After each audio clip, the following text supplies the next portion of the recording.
Officially Finner with your hosts, Robin and Rudy, a podcast about family where we live, love, and laugh along the way. Do you see the difference? You hear the difference? I hear a difference, yeah. That's why I just said just try it, like officially open the show. Oh, yeah, good idea. Although, you could use that and just kind of jump in and open the show, right? Yeah, okay. It's good. Because it's good foundational stuff. Yeah, because our podcast. How about that? That's right. That's right. It's just how we do it. Okay, so welcome to the Officially Finner podcast. I'm Robin Fenner, here with my husband, Rudy Fenner, and we're your host. And we're talking today about, as he just kind of went into pre-conversation, about being healthier. Yep. And we're healthier in terms of eating. Yep. And so we're going to talk about how to better incorporate healthy foods in your diet. There's a lot of discussion now. You see more and more about plant-based eating. Mm-hmm. And because of what Rudy has been through in terms of, his cancer diagnosis earlier this year, we have been more intentional about better eating. I thought I was eating pretty well. I still think I eat pretty well, but we all can do better. All things being relative, you eat amazing, based on some of the people. I'm pointing at myself that you live around. It's amazing. Boy, a lot of things just shot through my mind about plant-based, but I'll be quiet and let you lead me so I don't go all over the place. No, but there's just more and more evidence that we're seeing that the closer you get to plant-based eating, the healthier you are, and hopefully you have a longer life. So why not kind of jump into that? We've been doing it, so we want to just share with you things we've been doing and how it worked and how you might be able to incorporate kind of that roadmap as well. And I want to dovetail off of one thing that you said. So it is you mentioned longevity, and it's along with longevity, it's a basic. What is everyday like? Right. What is everyday like? And a big part of this is the obviously, and everybody's heard all of the euphemisms and the examples and the analogies before. It's similar to gassing up, right? So we put gas in the car to travel a certain distance, and it isn't just traveling that distance, but the quality of the ride, because there are varying degrees of gasoline that you put in your car. And your car performs based on that gasoline, or it will not at sometimes perform because of that. So it is critical what we're putting in, and it's really a fascinating thing because, man, what you can do is you can do so much so wrong so long before it rears its head and has its impact, and that's the real fascinating thing about this plant-based. Is a defined set of foods that takes us back to biblical roots of eating, right? Right. Yeah. And I haven't found anybody yet who is able to effectively debate and prove God's errors. It's just like he's undefeated and untied. Yeah. And so that word and that foundation that's set is there. The problem is that when you're 21 and you're running 6-minute miles and you're bench pressing whatever your target is, it's so hard to get your arms wrapped around the impact of what I'm doing today 20 years from now. That's my biggest challenge. Is because I can talk to people my age who can relate to me, but I'm looking at my grandchildren and I'm trying to make them understand I need a fundamental nutritional base for you that's plant-based, that's oriented towards plant, because I know it's going to serve you better down the road. And they're looking at me like, down the road? Actually, you know what? I think the grandkids are probably doing better because their parents are now learning and they're trying to also make the switch. You know what? So I have to give both our children and their children credit for that. And they honestly, I think, are better at it than we are because we lived without it for longer. Yeah. And for us to make the switch has been a little more of a challenge. And for me, who I thought was eating better, it's been a bigger challenge than for you because you have been more willing to experiment with things because you're looking from a very from a perspective of preventing something else from coming back. Right. And so and for me, it's like, okay, let me just figure this out because I'll just say that most things that I've tasted, I mean, I eat salads, I eat things that come from the ground, but those kinds of foods. And everything, when we say plant-based, we're talking about that kind of general healthy things, so fewer processed foods and all that. Yeah. But there are certain things you kind of have gotten used to eating. And honestly, for me, I'll say overall, the things that they push, not they push, but things like tofu, for example, right. And other things that are used to replace things like meats. For me, they don't do the trick generally. And so I'd rather just not eat meat. If I'm going to give something up, I'll eat less meat or whatever. I just want to eat the real thing. So for me, that's harder. Yeah. And so I live in some interesting communities, and I'm blessed to be a part of a lot of communities. And some of the communities, especially on the athletic side, are some of the most headstrong, incredibly athletic, incredibly disciplined individuals I've ever met. I'm fortunate enough to have spent the last 30 years of my life around professional athletes. I say fortunate because there's just some great people, but also some minds and some bodies that just to get a glimpse of how they live and function is mind blowing. And some of those guys are able to say, I'm going plant-based. And they will go from ice cream and cake. Tomorrow it's plant-based. And they that's have plant-based ice cream now too. Right, but I'm saying they have the ability and the discipline to flip like that. That is not my reality. Yeah. My reality is more like most people's reality that I think that listen to what we do here. I describe it as turning around a train. And I ask anybody that is listening or watching, send me a note if you've seen a train turn around. It's hard. It takes space. It takes time. It takes power. To just make the smallest change. I remember one night I was watching late night television and Luther Vandross was on. And the conversation came up about diabetes. And he mocked the conversation. And I'll never forget because I was still love Luther Vandross's voice, just like that's a whole nother show. But I remember him talking about that. And as a family member, I became and I hope we have the rating that I can say pissed off because I was angry because he was mocking it. And I knew the danger of diabetes and he mocked it. He played with it. And I was so angry.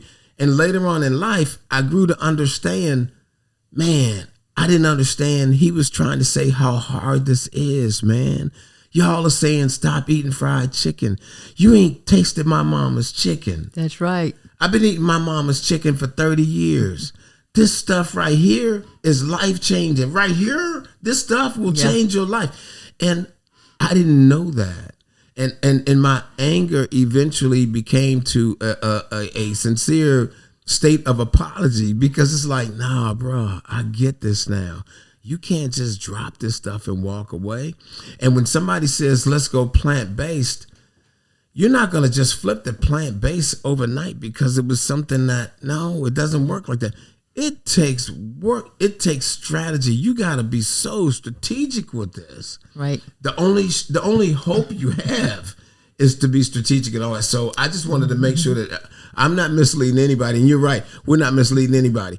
We're not biting into the tofu burger and saying, man, that's so cool. No, it's like we tripping. Like, what in the world? Because what we found, and that's the fun part of what we just did, the preparer, just like all other foods, the cook, the chef, that has a whole lot to do with how good or bad it is. And you're just not going to eat it. All burgers aren't good burgers.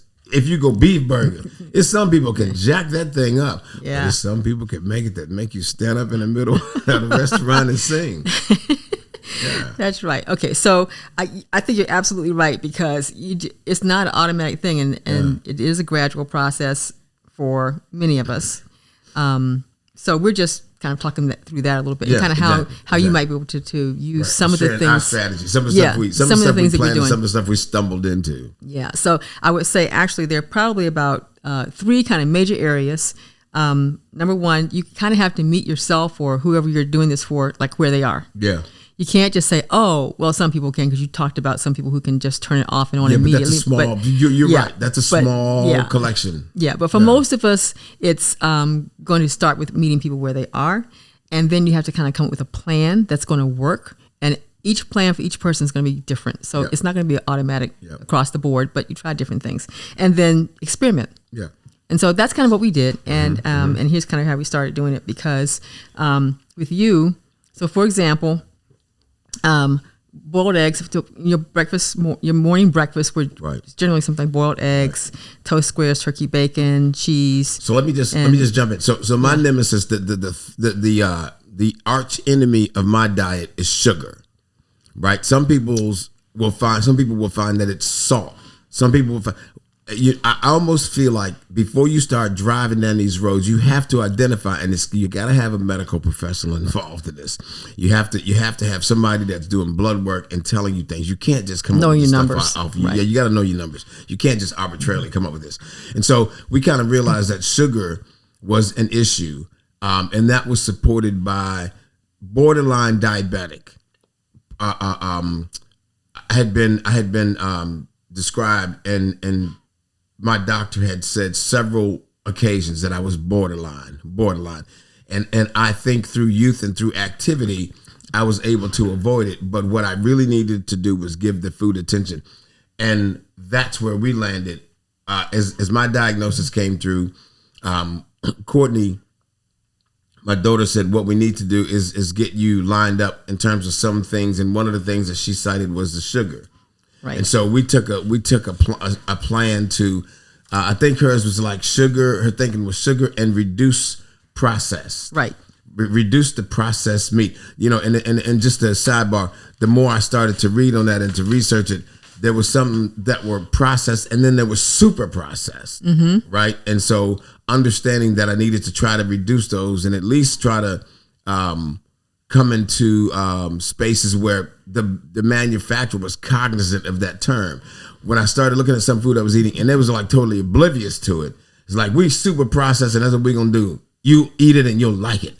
And that's the kind of group I kind of like, I can't hang out with that guy anymore. Yeah. I gotta find an alternative, something that gets me in a little better lane. I'm not necessarily gonna go all the way unprocessed. Yeah. But I got to come out of the super process. And one of the ways that I did it, measured it, was the stuff that can stay on the shelf for months and it doesn't go bad. Oh, yeah. It had to be super processed. Mm-hmm. I don't even need to read the label. If it expires 3 months from now, I haven't seen a lot that has proven that wrong. That's probably something I need to stay away from. Yeah. Or even, more than a couple of weeks. I mean, you're trying to eat more fresh. Yeah. And that's kind of where you start. Yeah. So we did that. So we were also looking at you and what had been your inability to eat a lot of fresh fruits and vegetables. Gosh. So there was that. So that was kind of an enzyme issue that you've actually been working on, which is really good. Yeah, so sidebar, this is what Robin just brought up, was really good. 14 years old, I'm coming from football practice. We share some watermelon from one of the neighbors or something,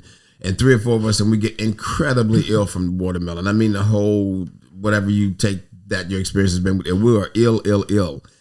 After that, fresh fruits and salads have been an arch enemy, and I can't process them. And even some cooked. So it's almost like you have to cook some things like to death, you know what I mean? Greens to death in order to do that. And then when you do that, you kind of miss a lot of the nutrients. Yeah, and the problem with missing the nutrients is you can do your blood test and the standard work and you won't find any flaw, because there has not been a flaw for years, but you are missing really required nutrients when you take that stuff out.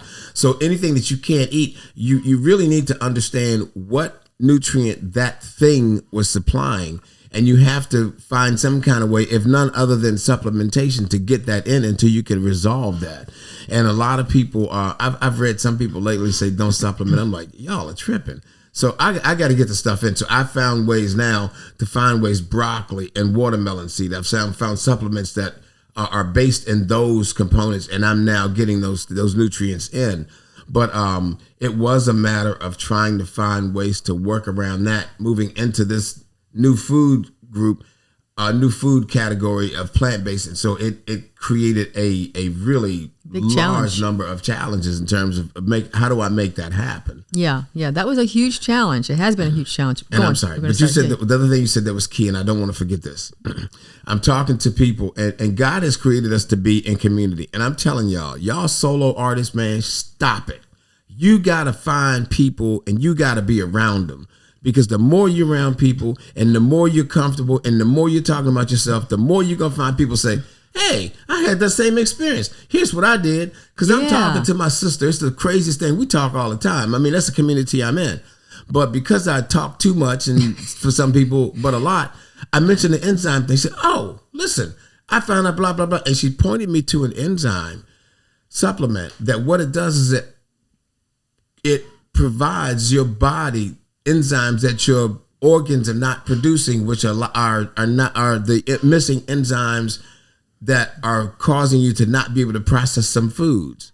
Let me stop and say that again, because that was crazy when I realized what she was saying, because I really had to slow it down and make sure I was listening. My body, as a result, I believe, and this is all theoretical, not any doctor science, high level, intense training proven, but here's what I believe. I believe that the day we got sick from that watermelon, for me, there were some enzymes that were no longer produced by my body. The lack of those enzymes caused me to not be able to properly process some food that I was eating. The inability to process that food meant that there was nutrients that became a missing component of my diet forever.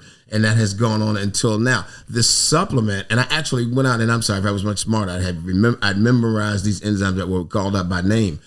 But it identifies the enzymes that this one particular supplement provides. And of course, now what we have to do, we have to show a picture of the bottle of this stuff as a pop-up to let people know. I can't even remember the name of it, but we'll take a minute. We'll put it in. So it'll be on Instagram. When I took that enzyme, it is beginning to build up, I believe, my system to allow me to eat things that I have not been previously able to eat. And the evidence was, what did I eat the other day? Asparagus. Bam! Yeah, he ate asparagus. I've never tasted let asparagus get near me. Yeah. Now, it was cooked. It wasn't raw. Don't go crazy. But it wasn't cooked to death. But it wasn't canned. It was fresh. It was when Kelly made it. Our daughter Kelly made it. It was delicious, and I was so proud of you having. And I went back and got a second one. I went back and got a second helping of it, and I realized I can eat it. And I looked at it and said, "Oh my gosh, out there somewhere in the horizon, I'm beginning to have visions of a salad." Yeah. Which would just be like so nuts if I can eat that. And eating those enzymes also caused me, when I started realizing that nuts were a big part of plant-based eating, I really went nut crazy. I went back to pistachios. I went back to cashews. I went back to almonds. And what I also learned with that was I can't eat roasted stuff. So I found non-roasted versions, and I'm eating at least a cup of nuts every day. And what I found with the nuts that's crazy, I don't goofy snack. Yeah, they're very filling. Right, I don't goofy snack, very and my filling, actual food intake has reduced, and so the end result of it is my weight is more where my BMI says it should be, as opposed to what me and a bunch of dudes in the corner said it should be. Right.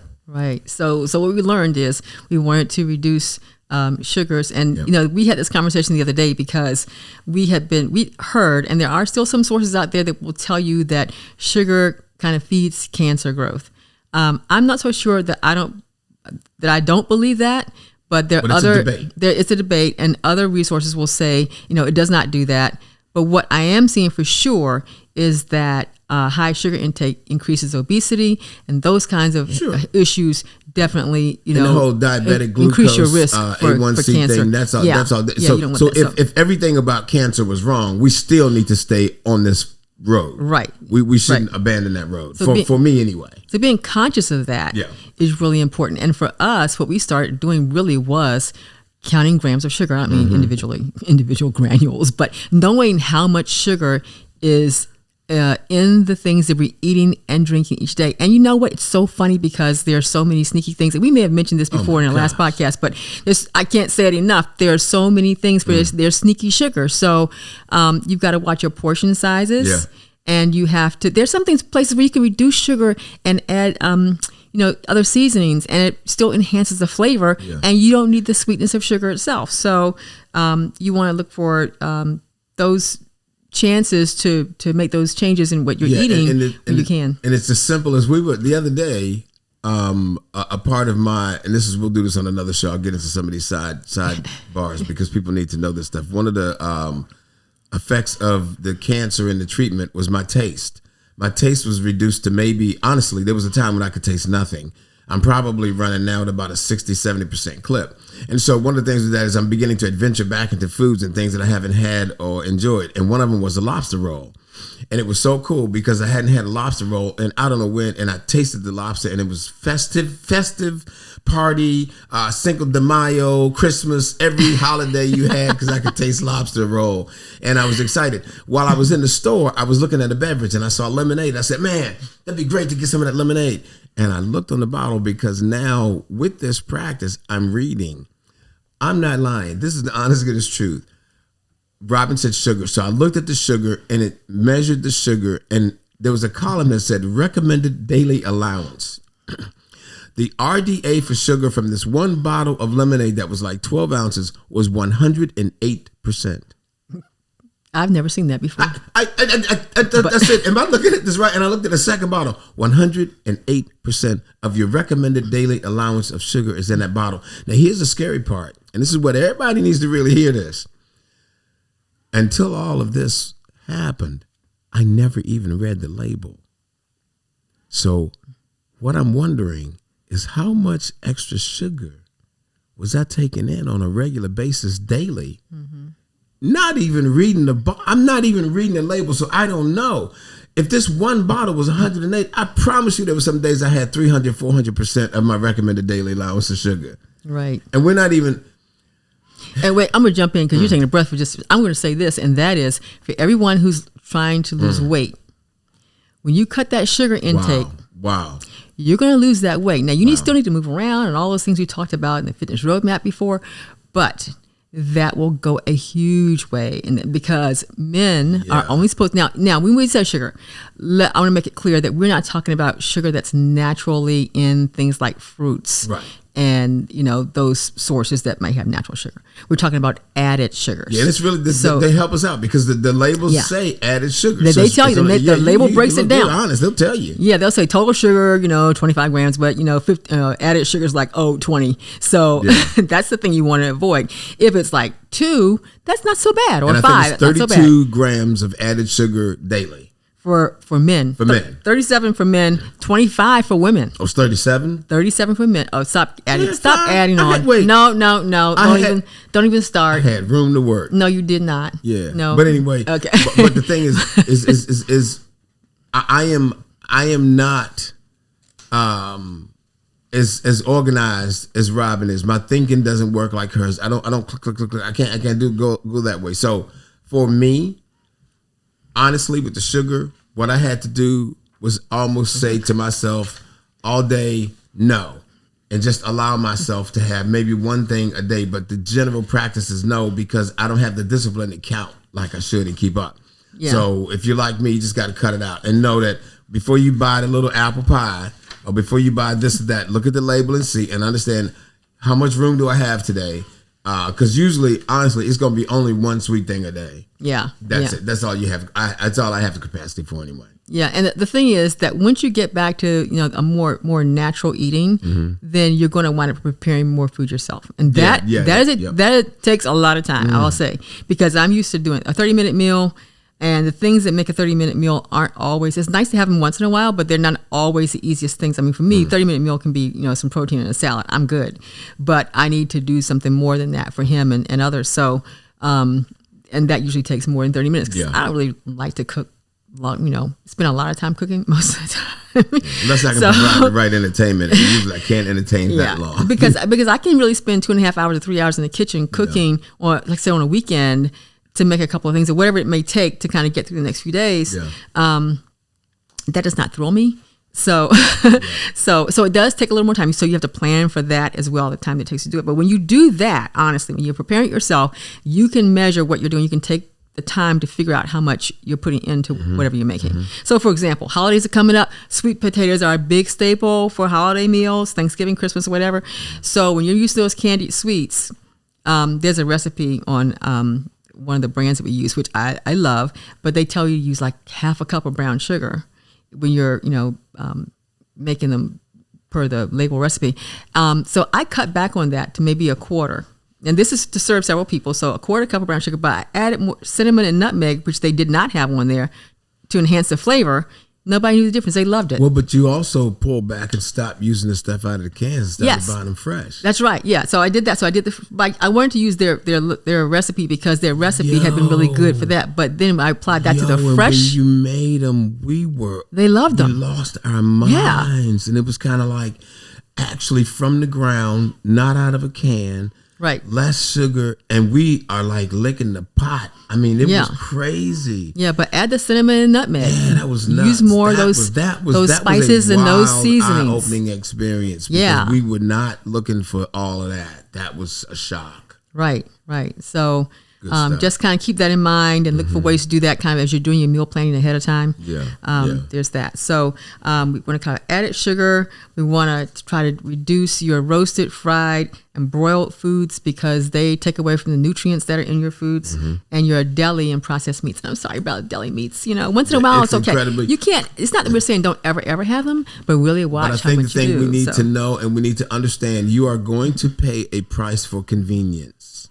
Yes. And that is ultimately, I just started thinking about this. Everything that we do in terms of process this and process that, what we eat, it's all about this microwave community that we became. Right. That I was passing a microwave at work one day and somebody was standing in front of the microwave tapping their foot. It wasn't fast enough. And I said, oh my gosh, I need to pray for myself and to pray for this person because we've lost our minds. So that means that if you can give me 5 minutes back, I will eat dirt that will cause me to die 10 years younger. Yeah. 10 years sooner, I should say. And it really is like, no, that thinking has got to stop. We've got to stop placing such a value on seconds and just take the minute or so extra that's needed to do this thing the right way. And it won't be so taxing. It won't be so costly. Right. Right. That goes back to the time that you have to plan for preparation in advance. Yeah. So I find that actually there's some things that I'll do it every other week. So I'll do this because you get your lunches and all that. So I plan one thing for lunch for this week, and the following week you get the other thing for lunch. And he's okay and with when eating said it, let me just say this sidebar. One of the first things we had to do with we've done it for a while, but one of the first things you've got to do with your food, we have got to find a way to stop spending so much money for food out. Because you cannot control, in most cases, what you're eating, what's in it. Most of us don't have access to plant-based restaurants and plant-based quick food because that's kind of like an oxymoron. It's really, you can't find it. And so you almost have to resolve to doing it yourself. And I'm saying doing it yourself. Robin is the cook here. Everybody would be skin and bones if I was cooking. But you have to have that thinking and you have to have that strategy. And I watch guys at work. Gosh, I'm not trying to be mean, but I'm be honest. Almost every pudgy person around me in my life buys out. They buy their lunch every day. It's easy. And it's easy and it's quick, but they're buying pizza. They're buying different foods I'm not going to take food and make food itself a religion and act like it's a sin if you eat this and that. But I'm going to say it'll cost you if you consistently eat this thing and that thing. And that's what you want to try to avoid. And so the more when Robin prepares the food, I'm almost set for the whole week, and I'm eating all week. Vegetables, stuff that she's made, wings, stuff that's really basic and plain, but it does me just great, and it's allowed me to go to a whole nother level of health and fitness in terms of what nutrients I'm using to drive my body and power everything throughout the week. Yeah. So it's been a gradual changeover. Some of it was immediate, but other things have been a gradual changeover as we have learned, as we've gone along. True. And one of the things that Courtney did was to set up a tasting so we could taste some of these new things that we were talking about doing. And it was really interesting to try some things. Some things we really liked and some things maybe not quite as much. Yeah. But and let me say this before we start talking about what she actually did, because that was a fun day. Yeah. When we first started to talk about this change in dieting, change in eating, dieting is a negative word for a lot of people. I shouldn't say this. It's eating our eating plan, and not eating the process. Yeah. She would come over, and so and I don't know if we've done this before, but to include the plan that she created for me, to put it out there so people can see it. Yeah. Because I want people just to see it, and it's incredibly about me. But I think conceptually, anybody that's trying to reduce sugar could use this. Yeah. Anybody that's trying to clean up their diet a little bit. Clean up their eating a little bit, I should say. But what Courtney did, she would come over on a Saturday and she would just make stuff. Yeah. And we would just sit around the table, and it became a family time, but it was a slick food, mood, mindset changing time. Because it was fun. Yeah. It was fun. It wasn't just here. It's like, taking medicine or something. Yeah, so it was all kinds of wraps that we were trying and putting different ingredients in them. And there was a couple things that my son-in-law David and I, we lost our minds with them. And it was kind of like, nah, this isn't good eating for nutritional and health purposes. That bad boy tastes good. We need to have that some more. Yeah. So we're going to tell you a little bit about some of the things that she made that you might want to look and find some recipes for. All of it, it's really simple. And you really could, almost make this just with us telling you what they were. But she did we tried tofu. I had it before without realizing what it was. Someone put it in a chocolate pie. Yeah. And it was delicious. And I didn't know that they had done that until later. But, eating it that way and eating it as a substitute for, say, chicken or something is a little different. Yeah. So she did some teriyaki rice bowls with tofu. And so now what did you think of that? So I think I ate that. I ate a lot of that. I'm just trying to remember. I think when we were trying it, I had food before, which was just dumb. I wish what I would have done was done this in a way that we had one day where all she made was that, and that was all I ate, right? Because I would have had no reference point, and I think I would be all into it. That's the secret I found with tofu, and we were talking about this. You're right. I'd had Chinese food forever that had tofu in it, and realized that some of the things that were my favorite taste in some of the food I ate had tofu in it. You had Chinese food with tofu? Some of the soups, wonton soup, a lot of that stuff has tofu in it, and I love the taste because it totally absorbs whatever it's in. Right. And the more Courtney and I talked about the tofu, the more we learned about the tofu press. The tofu, how it has to be dried out. Tofu has to be marinated. So if you're trying to find a quick, rapid fix, tofu's not going to do it. I believe that there's a tofu burger out there somewhere that will blow my mind, but I haven't found it because the way that people prepare it, it's work, and you got to experiment with that. And when she did that tofu and rice, she'd done some work to get that correct and marinated it for the correct period of time, and it absorbed all the flavor. So when you tasted it, it was like, okay, this is like a normal. It tasted like any Asian dish I'd had, right? That had chicken or beef in it. It was just tofu, and so I know there's tremendous potential. The challenge is, how do you become a tofu chef? Right? How do you gain the knowledge and not lose patience to prepare this the right way that will be as mind-blowing, as enjoyable as the meats that you're trying to replace? Right. Now, speaking of tofu, she also made some tacos. Yeah. Now, that was different because the texture was different. It was more like, ground meat. And it was... I liked that a lot. Yeah, a lot of people. I couldn't tell the difference as much as I could with the chunkier pieces, but we did that, and that was really good. Granddaughter tasting some of this stuff too. We did. Yeah, Marley was part of it. Yes, I think Marley did, and she helped. Try the tacos. Yeah, and I think she liked them as well. Yeah, I think we all liked the tacos. Yeah. And then she helped make a dip that Courtney was making. Yeah. So she had a hand in some of that. Yeah. So like I said, the grandkids are learning. Yeah. Oh yeah. So the other thing that that she brought to us was using chickpea flour quesadillas. And these are, if you might know the Siete brand that they have, you can get it from Amazon, but and other places as well. But anyway, that was really good. These are just the shells. And so it's, a plant-based shell. And we did... we would add a sauce to it, put it in a pan, add some sauce to it, depending on what you might like. A sugar-free barbecue sauce, or a low-sugar marinara sauce.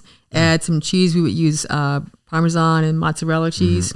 Add a little protein to it. We had chicken, and we would grind the chicken up. It's already cooked. Yeah. And there's a little gadget I got from Amazon that helps you grind it up really quickly, because otherwise you're flaking chicken forever.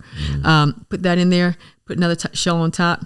You cook that for a few minutes, and it's great. It made you great sandwiches, not sandwiches. Well, they were like sandwiches, but Yeah, it was yeah. lunch like for a week because I would make a lot of those at one time. And those everybody wraps, likes too. if I'm not mistaken, so the wrap that just blew my mind that I cannot still get enough of, was it cod? Yeah, she did cod, and then she did a flavored mayonnaise that was I can't remember what it was, a healthy mayonnaise.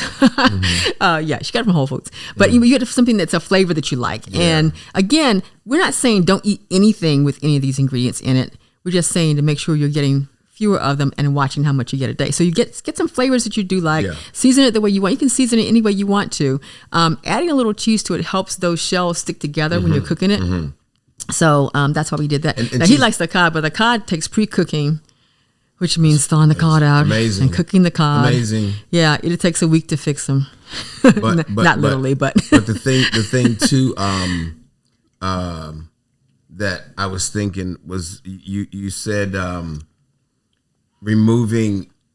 So a debate that we've had forever, not a debate, but a quiet tussle, I'll call it, has been, for example, mayonnaise. You have tried to slide me into light mayonnaise, and at times I've rejected it. The funny part about it is I don't think I ever knew. I only rejected it if I saw the label and was able to talk about it.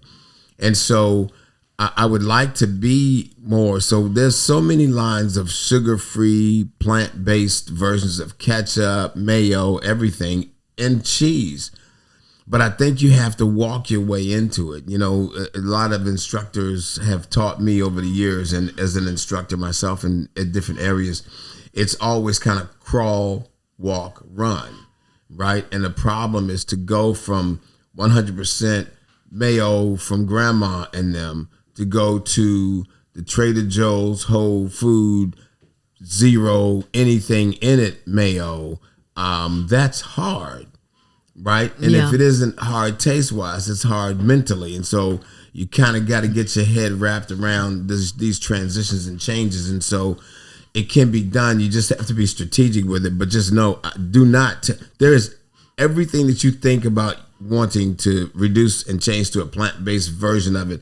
It's something out there. There's so many products at this point. There are, and they're all over. So they're not as hard to actually access. I mean, the main grocery stores, you don't have to necessarily go to Whole Foods to find it. I mean, all the grocery stores that we go to have larger and larger sections. It's getting bigger. Yeah, they're increasing. So that's why we're kind of covering this. When we got to do one show, we're going to do one episode where we bring some of those products out and just put them on the table and talk about them. And because we've done that with supplements before, I like to do the same thing with the garnishes and the different food items that we're using, and actually put those products out, because we're not being paid by anybody to do this yet. And I have no problem talking about things that compete, things that don't compete, but things that I, who have the palate of a 3-year-old, have been able to process and enjoy, and I think that's important. Yeah.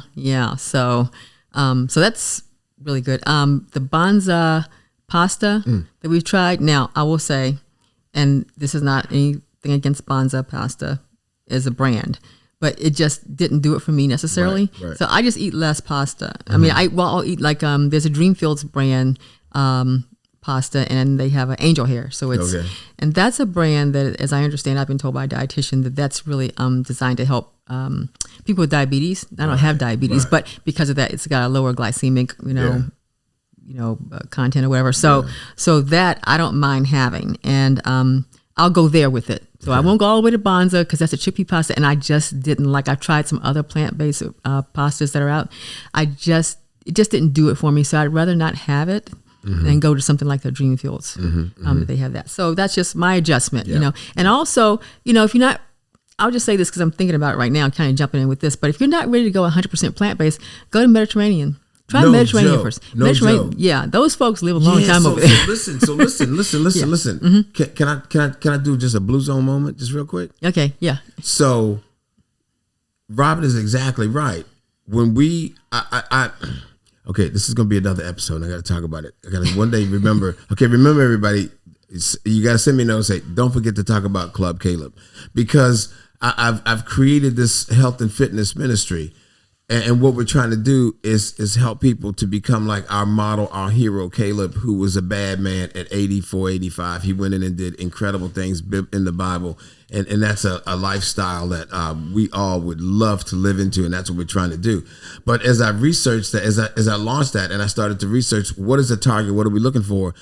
Plant-based was a part in terms of dietary considerations and goals and objectives, as was Mediterranean. And Mediterranean diets were fascinating.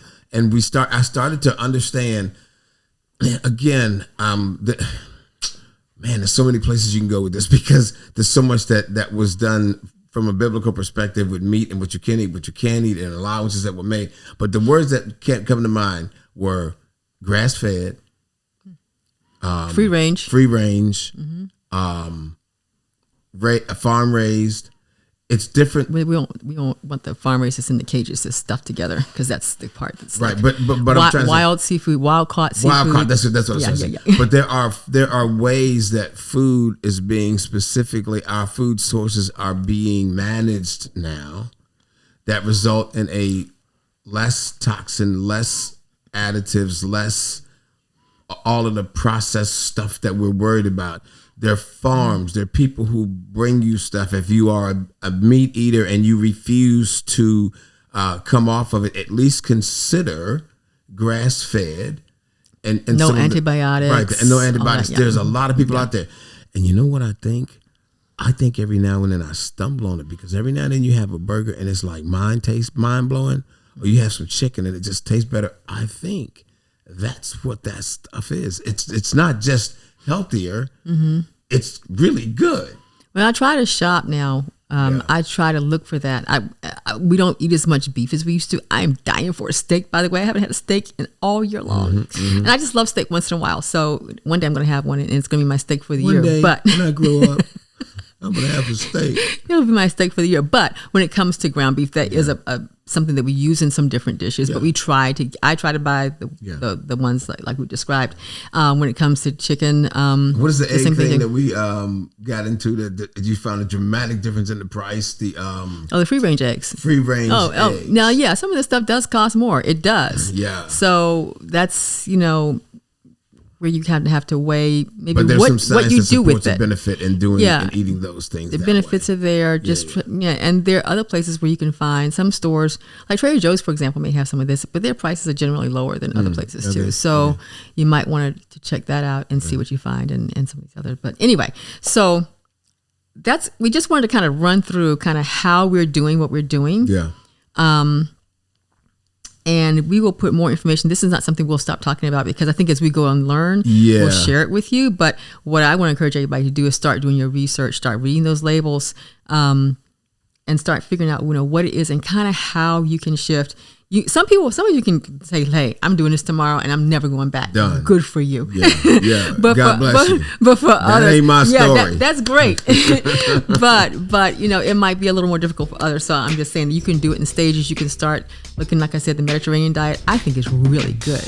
Yeah. Start looking at some of those things. I have more a vision. fish. I have hope. Keep hope alive. I have a salad out there. There's one salad that you buy that's a shrimp-based salad.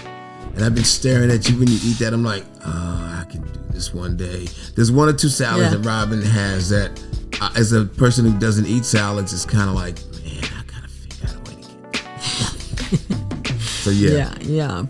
that. So But try that for your health, and we hope that what we've shared with you is helpful to you on your own journey. Absolutely, we're gonna keep fighting. We got a long way to go. We're not teenagers anymore, but we got a ways to go before we're 85, 90. So we got a lot of food we got to experiment with and try. Yeah. So we're figuring it out, and we'll continue to share that information. Yeah. If you have any questions about it, shoot us a note, and we'll be happy to address that. And I hope that you like this segment. Absolutely. So we'll put Courtney's food plan out. And we'll put the name of the enzyme supplement that I talked about out there. Yeah, we'll include those in our notes. Yeah, we'll do that. So, that'd be great. So, I'll do that for you. Yeah, we in a frog in my phone. My bad. Oh gosh. Thank you, darling, for doing that for me. Well, thank you. Thanks everybody for being with us, for listening, for watching. Appreciate you. And we hope that you enjoyed this and get some good information. Yep. And we'll see you next time. Give us a like. Please subscribe. There you go. Thank you. We'll talk to you later. All right. Officially Finna thanks you for joining us. Please subscribe and hit that like button.